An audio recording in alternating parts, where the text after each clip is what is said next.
Kim Seeling Smith is an award-winning business futurist and leadership expert. Good afternoon, Kim. Hello, Tony. Now, 74%, I mean, most people would be happy with that as a satisfaction rating. Are Uber being a bit of a bully here? Well, these rating systems, they really ding you for anything less than 90%.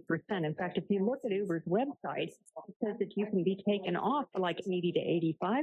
Wow. So 74% it's on a curve, Tony. It's on a curve. Yeah. It's like back in school. So quite low. Okay, can he not fight his way back to the esteemed position of dropping off boxes of noodles to people at 3 a.m. when it's raining sideways? Do these people not have enough to contend with being part of the, service economy without kind of throwing a rating system at them as well?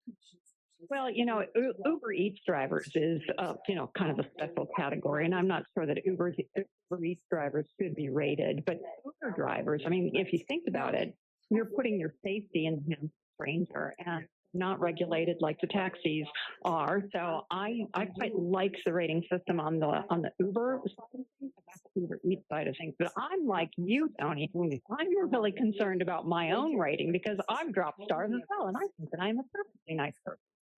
And I've only known you for a minute, and I would give you 5 out of 5. But it's this system where people can rate you, and there's no redress, there's no explanation. It's pretty pervasive, that kind of anonymised feedback, isn't it? The Fair Work Commission has actually said that Uber is well within their right to do so. Not this particular case, but in previous weighed in and said that they are well within their right. I think it depends. You talked about in the lead-in. You talked about rating doctors, and I moved recently, and I had to look for a whole new set of healthcare professionals. Yeah, and I actually really rated the rating system. It helped me make the decisions.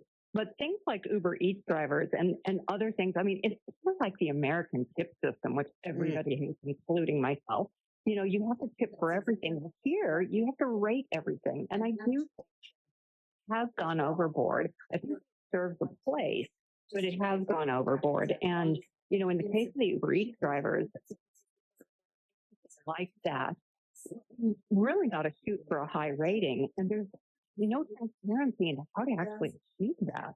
There's also, let's say, unofficial ones. I think years ago there was one called Rate My Teacher, for example. I'm pretty sure there was one in the States, and there would have been one here. Now, anybody with an axe to grind can get on that website and say something libelous about a teacher and completely unfounded.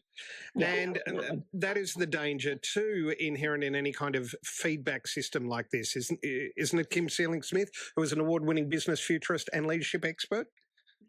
That's exactly right. You're dead right. And manager ratings fall into that category as well. Although, I was reading something just today, as a matter of fact, that said 1 is a incident, 2 is a coincidence, 3 is a pattern.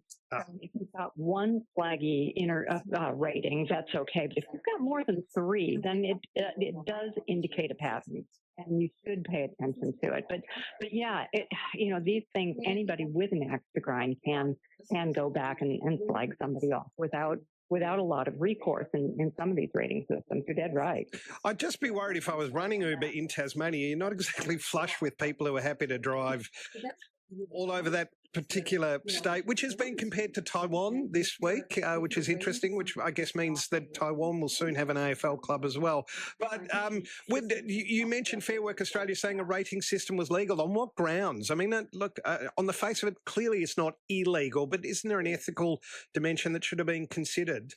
Yeah, I think that I don't know is the short answer, but I think they probably looked at it similar to employee ratings. And with these, and they probably rely on these rating systems when you're not, because these people are all contractors, when you're not an employee. I mean, any corporate employee, a lot of your listeners will be subject to the rating system that they go through on an annual or biannual basis, which is, don't get me started on that. That has a lot of problems associated with it. But that's where it really comes from. The performance review, and if you're rating somebody who's not necessarily, I think these systems have popped up as a result of that. Look, it's just a feature. It's a fixture of the modern world. I guess we have to get used to it. Kim Seeling Smith, I'm delighted to make your acquaintance. I give you 6 stars out of 5. If I could, I would. You too, Don. Award-winning business futurist and leadership expert. I hope we speak soon. Thank you.